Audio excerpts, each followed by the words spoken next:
Hello po sa lahat po ng mga Gemini. Pati na rin po sa mga cross-watchers. Kumusta po kayo? Ito po ang inyong mga divine messages ngayon pong January 2025 sa lahat po ng mga Gemini at mga cross-watchers. It is safe for you to receive. Wow! Okay, so sa mga nandiyan po sa kabilang screen, sa mga nanonood po ngayon, safe na safe po ang mga regalo. Yan po. Cornucopia ang nakikita ko dito, windfall of abundance, ito windfall of money, windfall of resources. Nandito rin po yung mga guardian angels, guardian spirits po ninyo, mga ancestors. Maaaring makakita po ang ilan po sa inyo confirmation, makakita po kayo ng puting ibon. Or yung pag tumingin po kayo sa langit, ay may makita po kayo na grupo ng mga ibon na ang formation po ay V. Yan po parang sign po ng victory or mananalo ka ngayon or marami kang matatanggap ngayon. Masagana po ngayon January 2025. The more you allow yourself to receive, the more resources you have available to share with others kasi mapagbigay ka eh. Mapagbigay ka. Hindi mo na iniisip yung sarili mo, hindi mo na kailangan ng regalo eh. Ang pinag-iipunan mo or kung ang pinag-iipunan mo or yung goal mo ay ikaw yung makapagbigay ng mga regalo or magbigay ng pera or makatulong sa mga family members. So, talagang marami kang matatanggap. Mga dude, marami kang matatanggap ngayon. Cornucopia. Isa na rin po dito yung simbolo ng cornucopia or ng prosperity, si Goddess Buena Fortuna. Maaring meron po kayong ganyan po na statue. Maaring sa inyo pong tahanan, meron po kayong statue, maliit man o malaki, ni Blinded Goddess Blinded Buena Fortuna. Yan po ay tumutulong din po sa abundance ninyo, sa prosperity, na hindi lang ikaw, lahat ng miyembro ng pamilya ay tinutulungan na maging maayos sa trabaho, kumita ng maayos, ng mas malaki, ganyan po. Yun talagang maganda yung flow ng abundance, ng prosperity o ng good fortune po sa inyo. Laging pumapasok po sa inyo pong tahanan ang swerte or magaan talaga sa pera. The more you allow yourself to receive, the more resources you have available to share with others. Yan po. Ngayon, ang kailangan lang sa'yo o ang hinihintay lang sa'yo ng infinite source ay hayaan mo din na makatanggap ka. Hindi kasi mga dude, yung ang sa inyo po kasi ay yung okay lang hindi ka makatanggap basta ikaw makapagbigay ka, makapagregalo ka sa mga mahal mo sa buhay. Ngayon naman, hayaan mo ang infinite source naman na regaluhan ka, na bigyan ka. Ayan po, allow yourself to receive. Tandaan nyo po yan. Ngayon pong January 2025, allow yourself to receive. Yan po, open your arms to receive and be a conduit for good coming to you and through you, as it blesses the world. Okay, so hindi lang pang family members, hindi lang po ito sa pamilya, kundi pang buong mundo, globally, worldwide. Marami kang matutulungan sa iba't ibang paraan yan. So ikaw nakakaalam kung paano ka nakakatulong, pero no more complaining ka na ngayong January kasi lahat na po yan. Wala nang victimhood or victim mentality. Yan po. Basta lahat ng negatibo na naiisip po ninyo, lalo na po yung mga limiting beliefs o limiting thoughts sa pera, ganyan po. Wala nang complaining. Hindi ka na magrereklamo sa infinite source kasi nga lagi kang maraming matatanggap. Kasi nga mahilig ka magbigay, tumulong, magbigay ng regalo. So bibigyan ka na infinite source ni God, ni Lord, yan po, ng Creator. Lagi kang bibigyan. At safe ang para sa'yo talaga. Safe mong matatanggap. So, safe mong matatanggap, mga dude. Lahat ng mga biyaya, ng mga milagro, opportunities, pera, regalo sa'yo ng infinite source, matatanggap mo yan. Diba? God is your source. Wow. Everything you need is supplied by the infinite source of God, and your faith opens the doorway to receive. In God, there is no lack or limitation. Rather, there is plenty of abundance for all to share. Talaga puro share, diba? Tingnan nyo kung gaano ka-synchronize po or talagang konektado yung mga mensahe po sa inyo. Kasi mahilig kang magbigay, mag-share, magbahagi. Ayan po, yung kahit wala ka na, okay lang, masaya ka na, yung mga mahal mo sa buhay ay nabibigyan mo or nareregaluhan mo. Ayan po, there is plenty of abundance for all to share. Maraming ibibigay sa'yo kasi nga, ang nangyayari, kahit marami kang natatanggap, halos walang natitira sa'yo kasi nga binabahagi mo yun eh. Kasi nandun yung kasiyahan mo, nandun yung fulfillment, yung emotional fulfillment mo na happy ka talaga kapag ka nakikita mo na masaya yung pamilya mo, nabibigay mo yung gusto nila, or nareregaluhan mo sila ng kahit na hindi naman ganun ka-extravagant, pero talaga nakikita mo yung tuwa nila, no? Yung saya nila na nakakatanggap sila ng regalo. So, marami yan. At hindi ka na magreklamo sa Infinite Source kasi maraming ibibigay sa'yo. Meron dito na makakabayad na po kayo sa mga makakabayad na po kayo sa mga utang po ninyo, sa mga naghihintay naman po ng approval naman po sa loan application po ninyo, sa online application po ninyo sa loan. Yes din po yan, or sa bangko. Yan, confirmation po yan. Okay, so konting kailangan mo pa ng konting patience dito. May mga sa ilan ay makaka-experience ngayong January na maring maimbitahan ka or sa mga events, or kailangan mong yung mapapagastos ka ng sobra sa income mo or sa sweldo mo na medyo may budget dito na masisira ngayon pong January dahil nga sa sobra ka sa yung sa expenses, ganyan po, at maaring mapilitan ka na mag-loan, pero good news naman yon na kayo po ay maaprubahan naman po yung loan ng ilan po sa inyo. Okay, so pero meron dito magkakaroon na ng healing, lalo na po yung nakaranas po ng depression, ng anxiety, yung kayo po yung sobrang stress na may hinihintay po kayong opportunity, pero habang kayo po ay talagang nagtsatsaga sa paghihintay, lalong patagal ng patagal. Pero ngayon pong January 2025 ay tapos na po yung paghihintay, yung stress po ninyo, anxiety po ninyo. Okay, so wala na po yan. Tanggal na po yan. Meron po dito nagmamanifest po ng bagong cellphone. Yan po ngayong January din po. Or makakapagtabi ka na. Start ka ng mag-ipon. Mag-iipon ka para makakapag-start ka ng mag-ipon para po sa bagong cellphone po ninyo. Yan po. Maaaring minamanifest nyo po ito na by June. At least tapos ka na sa mga bayarin mo, sa mga hinuhulugan mo or loan mo. Matapos mo na yon at mabili mo na yung bagong cellphone by June. So, sa ilan, bagong wardrobe naman po. May mga bibilin po kayo mga damit na maaaring ito din po kasi ay kailangan ninyong bumili ng mga bagong masusuot po ninyo. Bagong wardrobe yan na masusuot po ninyo sa inyong trabaho. Yan po. High Priestess. Highly intuitive. Meron kayong letter B, letter J. Significant sa inyo ang mga initials na letter B, J, letter M, letter S, K, or E, letter R. Okay, so yung mga names din po, maaaring ito po ay mga malapit po sa inyo or family members po ninyo. Meron dito nga significant po na name na merong Sarah, merong John, Moses or Moises, Elizabeth,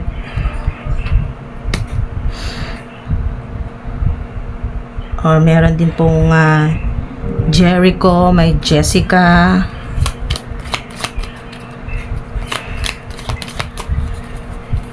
John or Juan,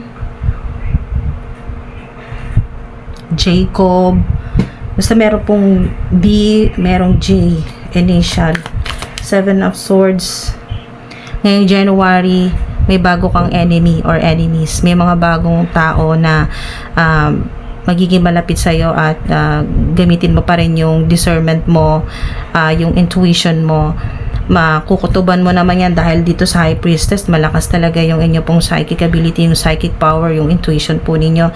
Mararamdaman mo malayo pa or maamoy mo na agad na hindi maganda ang intensyon sa'yo. Ito yung mga bagong tao na makakasalamuha mo na may jealous or may evil eye or envious energy, mga enemy, mga bago. Maari din po sa ilan ay 2 o 7. Yung significant dito, 2 o 7 na mga tao na magsisimula ngayong January na enemies nyo po sila or haters nyo po sila. Personal nyo man nakakasalamuha or sa online, kilala man po or hindi, merong mga ganyan po na evil eye or evil people. Pero meron ka ring bagong magiging BFF or parang buddy-buddy, ganun po, best friend or magiging talagang totoong kaibigan mo. Meron dito 2, okay? Basta ingat po ngayong January sa overspending. Habang hinihintay nyo po itong parating, itong malaking blessing na parating po sa inyo, meron talagang maaprubahan naman po ang student or working visa, student or working visa po. Meron dito na kung kayo man po ayan napupuyat, no, yung sunod-sunod yung puyat po ninyo na parang pantanggal po ng stress po ninyo yung paglalaro po ninyo sa online, mga ganyan po, online games, or meron kayong isang nilalaro, yan po, online game na nakakatanggal po ng stress po ninyo. Meron po dito na advice po sa inyo ng ancestor po ninyo na medyo bawasan yung online games, lalo na po kung ito po ay talagang yung nagpupuyat ka na, okay, kasi maapektuhan yung kalusugan po ninyo dyan. So warning din po yan, red flag yung sa pagpupuyat or kahit hindi po paglalaro ng online games. So hindi po kayo dinidiktahan ng mga ancestors po ninyo, ng mga guardian spirits po ninyo na wag na maglaro, kasi naintindihan po nila na yung paglalaro po ninyo ay pangtanggal talaga ng stress ninyo. Stress reliever po ninyo yan pagkatapos ng matinding trabaho. Yan po yung nakakapagod, nakaka-stress na trabaho po ninyo. Okay po yun, pero at least syempre kailangan pa rin ng balance, kailangan pa rin ng harmony sa buhay po ninyo, kailangan po ng moderation, ganyan po, yung hina-hina, yung wag na masyadong sobrang puyat, ganyan po. Or kung hindi man po online games, kung ano man po yung pinagkaabalahan po ninyo na alam po ninyo na pwede namang hindi palagi, katulad po ng yung pag-browse lang po sa internet ng yung wala ka talagang yung specific talaga na goals kung bakit ka nanonood, yung mga ganun po, yung parang nagpapalipas ka lang ng oras hanggang sa napupuyat ka na. Okay, so kasi may exhausted dito na energy, exhausted. Or maari din kasi na matagal ka nang nahihirapan, pasan mo lahat, maraming galit sa'yo, pati family members. Yung po kasi 10 of Swords ay nandito na lahat ng stress, sa lahat-lahat na to ng aspeto ng buhay po ninyo. Pwedeng sa physical din yung nakatawan, marami ka nang nararamdamang masakit sa katawan mo, lalo na bandang likuran, no? Mula ulo, batok hanggang paa, ganyan po. Or laging masakit po ang ulo, yan po, laging masakit ang ulo, hindi makatulog ng maayos, yung mga insomnia, ganyan po, or mahirap yung pinagdaraanan, may PTSD or depression. Okay, so good news naman ito kasi it has ended and finished. Okay, it has ended and finished kasi talagang ruin yung energy dito, yung talagang maraming nagpahirap sa'yo. Okay, nahirapan ka na sobra sa 10 of Swords, pero maganda ngayong January kasi ended na yan, finished.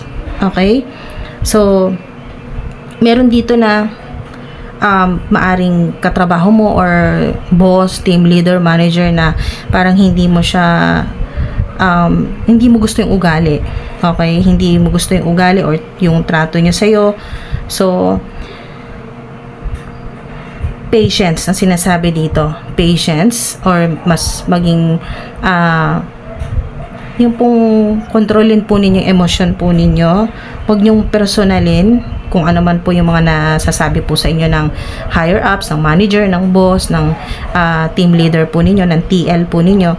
Basta kung ano man po yung masasakit na salita or hindi ninyo nagugustuhan, ay ano man po ito na pwedeng pagmula ng conflict, ay pagpasensyahan. Okay, pagpasensyahan, palagpasin nyo po muna ngayong January. Huwag nyo simulan ng bad vibes ngayong January. Hayaan nyo na muna sila, okay, hanggat maaari.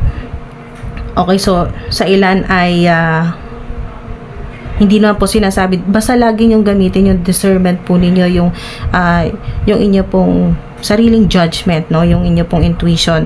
Kasi meron dito na bibigyan ka ng mas matinding workload ng inyo pong manager, ng team leader po ninyo, ng boss. Bibigyan ka ng mas matinding workload kasi nakikitaan ka niya ng talagang napakalaking potensyal. Kaya niya sa'yo binibigay yung parang leadership, parang ganun po, na kaya mong kaya mong gawin yung napakahirap na task, okay, na magiging successful. Yung ikaw yung nakikitaan niya na kahit sobrang hirap na, nagagawan mo ng paraan at naaayos mo, natatapos mo, okay, or kahit ikaw yung humaharap sa mga talagang yung mga walang modo na kliyente, yung mga talagang masasakit magsalita, ganyan po, ay kayang-kaya mong i-manage yung ganon, yung hindi mo pinipersonal at hindi mo pinapairal yung galit, yan po. So, meron dito na new task o bagong workload na para sa'yo, pero sinasabi dito ay wag mong isipin na curse ito or para kang sinumpa or pinahirapan, hindi po. Blessing in disguise, yun pong isipin daw po ninyo, blessing in disguise, kasi malaking opportunity ito para sa mas mataas na posisyon sa mga susunod na buwan. Kaya po, patience, yan po. Meron din po dito mga dude na maaring mapagastos o makompromise yung inyo pong mga dude, maaring makompromise yung inyong budget, yan po. Yan po, naaring makompromise yung inyo pong budget dahil po sa mga may mga napangakuan ka na. Halimbawa po, nakapangako ka sa inyong family members na itong darating na salary ay kumbaga ililibre mo sila or ililibre mo siya or bibilan mo siya ng ganto, ng ganyan, reregaluhan mo siya ng ganyan, or kakain sa labas, or kung ano man po yung plano, or mamamasyal. Pero dahil nga po sa mga ngayon pong January ay mga unexpected, sobrang busy mo, maimbitahan ka sa mga celebrations, events, kailangan mo mag-travel, kailangan mo ng budget para sa transportation, ganyan po, or maimbitahan ka sa wedding, birthday parties, o mga celebrations na kailangan mo talagang maglabas ng pera. So, maaring bukod pa doon, bago pa mangyari yan, ay nakapag-promise ka na family members or kung sino man po yung mahal po ninyo sa buhay na napangakuan mo na. Kaya sa mga dude, yung mahihiya ka na sabihin na ay sa susunod na lang, parang ganon, parang itutuloy mo pa rin kahit na tagilid na yung budget mo. So sinasabi dito ay magagawan mo yan ng paraan, okay? Kasi pipiliin mo pa rin naman talaga na mag-share or magbigay, magregalo, or pipiliin mo pa rin na mapasaya yung mahal mo sa buhay or yung mga family members na napangakuan mo na ng regalo or kung ano man gusto mo ibigay. So, dahil sa mabuting intention mo, di ka pababayaan ng infinite source, okay? Ng negative energy na to, ng evil energy, kung ano man po yan. Hindi yan mananalo kasi ang pinaguhugutan mo ay yung pagmamahal, yung genuine talaga na pagmamahal mo sa mga family members na napangakuan mo. Kaya magagawa mo yun, maibibigay mo kung ano yung naipangako mo, pero huwag kang mag-alala kasi kung ikaw naman ay halimbawa po natagilid na yung inyo pong budget, yan po yung malayo pa yung inyong salary, ay medyo hindi mo na alam kung paano magbabudget, huwag kang mag-alala, magkakaroon ka ng solusyon. Ayan o, it is safe for you to receive. May matatanggap ka, may tulong, lalo na pera, meron, huwag kang mag-alala. Kasi nga ayan o, God is your source. Everything you need is supplied by the infinite source of God. Hindi mo pa nga sinasabi, hindi pa nga nangyayari, Naka-ready na si God, ang infinite source, na i-supply kung ano man yung kailangan mo ibigay sa'yo. Hindi mo pa sinasabi yun, hindi mo pa naisip na kakailanganin mo yun, pero may nakalaan na ang divine source, si God, na tao na tutulong sa'yo pag dumating na yung oras na kailangan mo na. Dahil nga sa wala kang limitasyon pag mga mahal mo sa buhay, talagang magre-regalo ka, magbibigay kasi gusto mo yun eh, masaya ka na ginagawa yun, hindi burden para sa'yo. Pero sa totoo lang, hindi mo iniisip na burden dahil nga sa ilan ay breadwinner po kayo or isa po kayo sa mga breadwinner sa pamilya po ninyo. Hindi mo inaalintana yung hirap mo eh, yung kung saan ka maghahagilap ng pera or pang budget mo or pang transportation mo. Ayan po mga dude, para sa'yo kahit mahirapan ka, okay lang basta nakikita mo yung mga mahal mo sa buhay na maayos, yan po, or masaya. Wow, Queen of Pentacles. Merong makakatulong sa'yo. Pwedeng mother figure ito. Yan po. Makakatulong sa'yo sa pera. Or mas matanda sa'yo na babae. Pwedeng boss mo ito or katrabaho po na mas matanda sa'yo na babae or mother figure o family member na mas nakakatanda sa'yo. Yan po. Bibigyan ka ng pera. Or maaring ito na rin po yun, yung mas mataas na posisyon. Kaya kung kayo man po ngayon pong January ay bigyan ng mas mahirap na trabaho ng inyo pong TL or ng manager ng boss po ninyo, huwag kang magpakita na nagko-complain ka or parang hindi mo nagugustuhan. Huwag kang magparamdam na parang nahihirapan ka. Basta mga dude, hanggat kaya mo at nakapag-commit ka naman, naka-oo ka na rin na gagawin mo yung task na yon, ay tuloy-tuloy mo na, itodo mo na. Kasi ito yung naghihintay sa'yo. Wow, promotion or wow, mas maganda yan. Mga dude. At dahil nga sa palabigay ka, mahilig kang magregalo, ay ang vibe dito ay giving and receiving. So, kung nagbibigay ka, makaka-receive at makaka-receive ka rin. At hindi kulang. Ayan po, hindi ka kukulangan, huwag kang mag-alala kahit na yung kakabigay mo ay wala na natitira sa'yo, may darating at may darating sa'yo. Kasi there is plenty of abundance for all to share. Huwag kang mag-alala. Okay, so meron din dito na meron po sa inyo mababasa po ninyo magandang mensahe or text yan or email. May kinalaman sa malaking pera or ito yung matatanggap mo, may tinutukoy dito na matatanggap po ninyo. Okay, so meron din sa inyo na bibili or magi-invest para sa inyo naman pong yung stress reliever po ninyo, lalo na po sa mga mahilig naman po sa music or mahilig po kayong kumanta, mag-video, okay? Parang meron dito na magi-invest or bibili naman po ngayong January or mag-umpisa na po kayong mag-ipon ngayon pong January 2025 ng pang-video kay po ninyo na set, yung amplifier, ganyan po, or speaker, microphone, ganyan po. So, meron din po yun nag-manifest or mag-iipon para naman po sa bagong cellphone.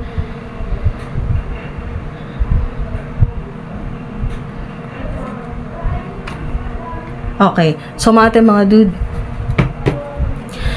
significant din po dito yung maaring malapit po sa inyo or kaibigan nito or BFF or family member na Capricorn. Meron din pong Virgo, air sign, Gemini, Libra, Aquarius, Pisces.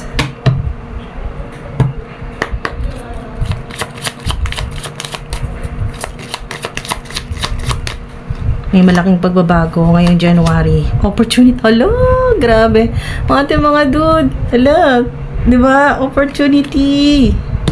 Ang dami pinapaulan po sa inyo ng mga blessing, golden opportunities, abundance, prosperity, plenty. Marami talaga yan. More. Yan na po yung minamanifest po ninyo, more.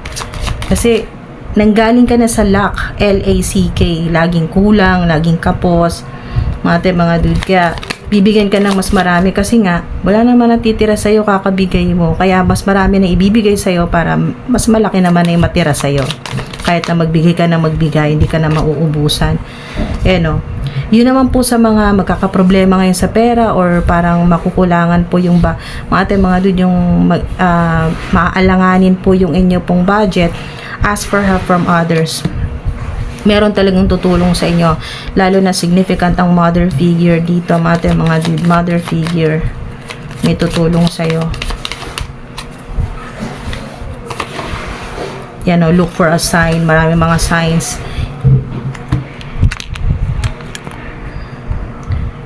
Look for a sign. Marami po mga signs, symbols, synchronicities, angel numbers. Nadarating na ngayon yung inyo pong nadarating na po itong mga golden opportunities. Wow. Merong goddess of fortune o goddess of prosperity, abundance na pinapaulanan ka talaga ng gold coins. At matatanggap mo itong gold coins na to dito po sa physical reality na pera, okay? Material success o pera po ito, malaking amount or pagkakitaan, o ito yung tinutukoy dito na maaring bagong position o bagong task o workload na talagang napakalaking, wow, success. Napakalaking opportunity na magdadala ng success sa'yo. Tingnan nyo to, bottom of the deck, big happy changes. Kaya no need to worry. Huwag ka na mag-alala. Hala, diba God is your source? Kaya wala kang dapat ipag-alala. Let go. Okay, let go mo na yan. Yung takot mo na wala ka ng pambudget, anong ipambabayad mo sa mga maniningil sa'yo, or anong ipanghuhulog mo sa loan mo. Huwag mo nang problemahin yan. Yan o, it's up to you. Pag positibo, optimistic ka, ma-attract mo positive energy. So, don't stop. Yung mga pangarap mo, huwag mong tigilan yan. Or kung ano yung ginagawa mo, you're on the right path. Kung ano yung ginagawa mo sa kasalukuyan, yun na yun. Yung ginagawa mo na masaya ka, or ginagawa mo dahil yan ka magaling, yan yung talagang binigay sa'yo na life purpose, o tanggap mo na talagang yun yung gusto mong gawin hanggang tumanda ka. Ayan o, choose a new direction sa ilan.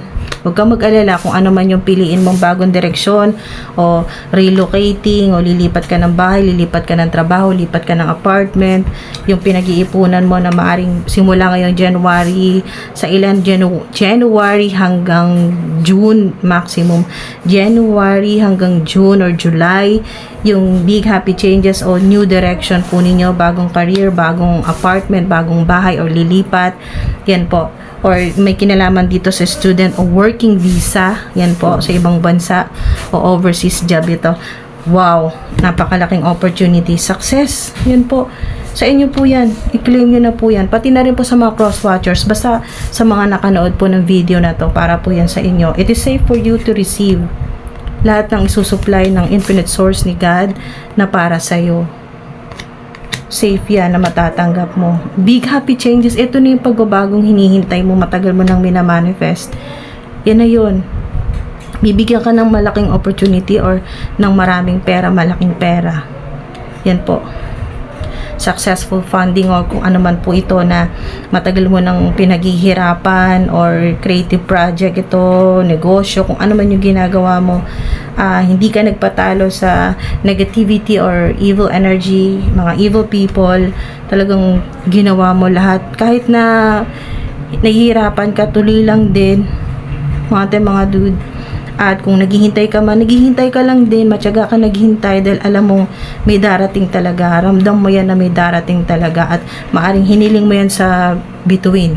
Pag tumitingin po kayo sa langit, yung nakikita po ninyo na isang, di ba marami pong mga bituin, yung nakikita po ninyo na pinakamalaki po yung bituin, yung sinag, yung liwanag ng bituin, yung pinakamalaki, nakikita po ninyo, narinig po kayo, yung healing po ninyo, yung manifestation po ninyo. Ito na po yun. Golden opportunity, success, OMG! Kaya don't stop.